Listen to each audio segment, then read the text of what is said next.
I've spent 3 years trying to work out what the deal is, but I can't.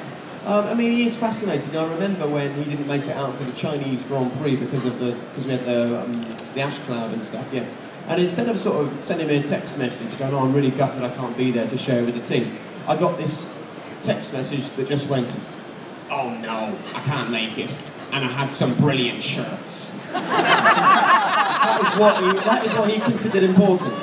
Not I had some great insight I wanted to share, or I wanted to see the Chinese Grand Prix in all its glory, or I think that Lewis is going to have a great weekend.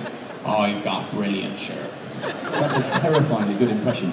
Oh, well, listen, I've heard his voice a lot for the last 3 years. Can you do the rest of this interview in that voice? Not a problem. What do you want to know? Well, Michael, coming at it from my own little sort of different kind of perspective, and I was just wondering, when you transmogrify in the car, what is the, yes? I'm not saying anything in there, I'm sure there's a question. And he's definitely, I think my favourite Eddieism was when Red Bull won the championship, and he said, I can get Dietrich Mateschitz. So I said, all right, brilliant, off you go. And he ran off, and I was standing there, and I was waiting for him to get Dietrich, and waiting. And eventually, he got him, and he went, here is Dietrich Mateschitz, who runs Red Bull, and he is just brilliant. And he never does interviews. This is a very unique opportunity for the people of Britain to hear from Dietrich, who's funded the team and has absolutely done brilliant things with Red Bull. And now we're going to have a little conversation and find out what he thought about the season, because they just won the title today. Dietrich, congratulations. Back to you.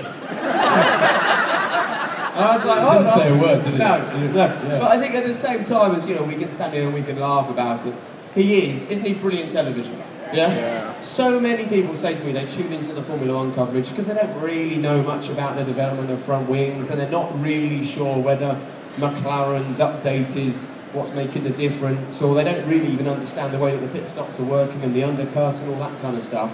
They watch because Eddie makes it entertaining and he makes it good television. And I think if we just spoke about the technical side of Formula 1, people might not watch in the millions that they do, and I think he's been a huge part of the success of the programme. I thought he was very good on the season review, which was probably because it wasn't live. Yeah. Editing is a magic tool. In one of DC's sitting rooms. Yeah, but it was one of DC's many sitting rooms in the many houses in the many countries around the world. But I think Eddie's been great, and I have really enjoyed working with Eddie and David, because I mean, one's straight and one isn't. And I think you saw that in the garage in Brazil. Rephrase that. When I say that, what I mean is one is he up there? You might be. No, I'm talking about their behaviour, and I remember when we were in Jensen's garage when Jensen won the title, and we were live on BBC One, and David is sort of getting jumped all over by engineers, and it's like, and Eddie is jumping with the engineers, and I love the fact that we get one guy who is quite up straight, and another one who is a bit more relaxed. Is that better turn of phrase? That's better, isn't it? And I think they just work really well together, so I love sharing the pit lanes of the world with them. And you're going to do the same again, aren't you, in 2012? Yeah, every race live on the BBC. No, every race on the BBC, 10 of them live, 10 as highlights. You know, we've worked really hard to try and work out that although things have changed, you know, what can we still offer the British F1 fans? Because there is no country in the world that is as passionate about Formula 1. There's no race we prefer than going to the British Grand Prix. And we really, really realise that it's the fans that have made our programme what it is, and have tuned in their millions. And, you know, we don't want to lose that. And beyond our control, things have changed. But we've worked really hard to try and give people the best coverage for 2012 as well.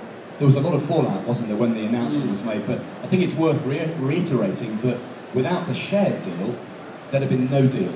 The BBC would not have done it, full stop. Yes. Yeah, that's the bottom line, was if that deal hadn't happened, probably on the same weekend that we found out, because, you know, we didn't know this was happening as the team. You know, we were merrily getting on with things, trying to produce the best television possible and winning awards and things, and, you know, I'm sure you can appreciate it. It's been a tough time for us as well, but there is no doubt about it. You know, the BBC did not have the money to be able to afford Formula 1, and people often say to me, well, you're still doing the forum, you're still at every race, how is that possibly saving money?